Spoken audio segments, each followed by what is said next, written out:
Well, between all the parties, the fireworks, the beach, you need to take some time to relax. And of course, we want you to read. And when you do, make it an American classic. So here to help us choose is a great American himself, Dominic from Book and Bottle. Hello, nice to see you again. Good to see you too. Happy 4th. Happy 4th. I love this topic too because maybe you're not thinking about books related to the 4th of July, but this is a good time to go back to those classics and the things that maybe we read a long time ago. Absolutely. So I have some great American novels and also some really great history books just to get us started. Great. All right. Let's kick it off. So right here, especially for our anniversary, America USA by Eddie S. Glaude Jr. So he wrote one of my favorite books, Begin Again, which is a biography on James Baldwin. Here he traces our history through every single anniversary that we've been through and the kind of dual narrative and the patchwork identity of what America is. Because that's one of my favorite parts about America. Yeah. It is not singular. It is many, and that is what makes us great.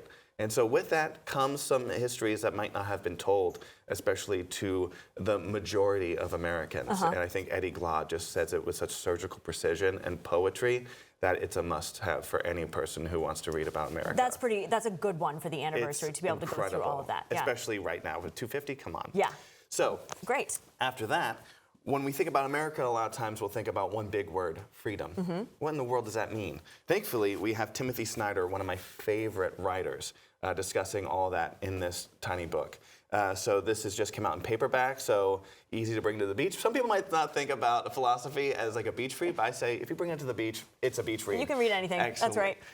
And freedom is such this abstract concept. You know, what do you mean when you say we are based on freedom? And so he goes through the history of the word, what it's meant to other countries, and why it makes America special in particular, especially on the 250 anniversary. What a good thing to look at and to really understand and study. Yeah, and it feels like it's going to be a huge topic, which it of course is, but Timothy Snyder says it with such aplomb and vigor and love that it reads almost like a thriller. So I love nonfiction that feels that way. Great. Then, because I'm such a nerd, I had to bring Ben Rhodes' All We Say. I love history that is told in a complex way, but accessible still. So this is the history of America in 15 different speeches.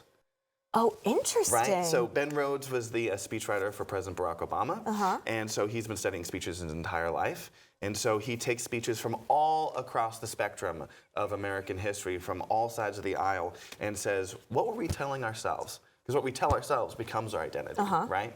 And so it's an absolutely fascinating ride, and it's really fun to see how we have used language to shape Are the speeches in it? So you're reading the speech, So you're reading the speech, and then there's an essay after and before about why they said what they said there, what they were wanting from the American public, and what they thought our better What a cool look inside that. Yeah, it's because so crazy. You hear the speech, but you don't know everything that goes into that. 100%. That's you just cool. see that clip. Yeah. That doesn't make you a nerd. That's interesting. Oh, stop. Your check's in the mail. Yeah. Okay, so 2 favorite American classics, all right? So, The Things They Carried by Tim O'Brien came out in 1990. I feel like I've heard of this one. Yes. This was, a lot of people have read these 2 books in high school, but I feel like sometimes it's almost like wasted. Our cerebellums have not fully developed. We don't appreciate it enough. We need to come back to them. So this is a series of short autofiction, sort of true, sort of fictional essays on his time in the Vietnam War.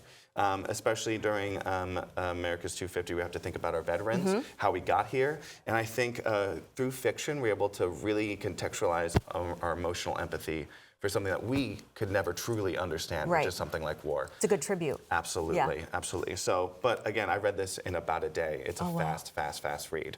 So beautiful. It's a good one, book. yeah. And last but not least, a lot of people talk about the great American novel. And I'm going to make the case. Toni Morrison and Beloved would be up there, if not top 3. Okay.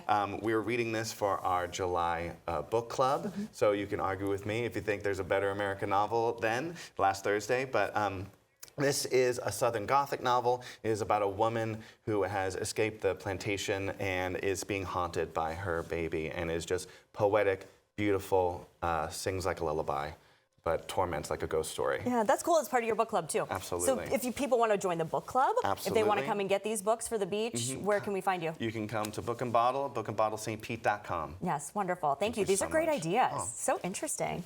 Thank you. Good to see you.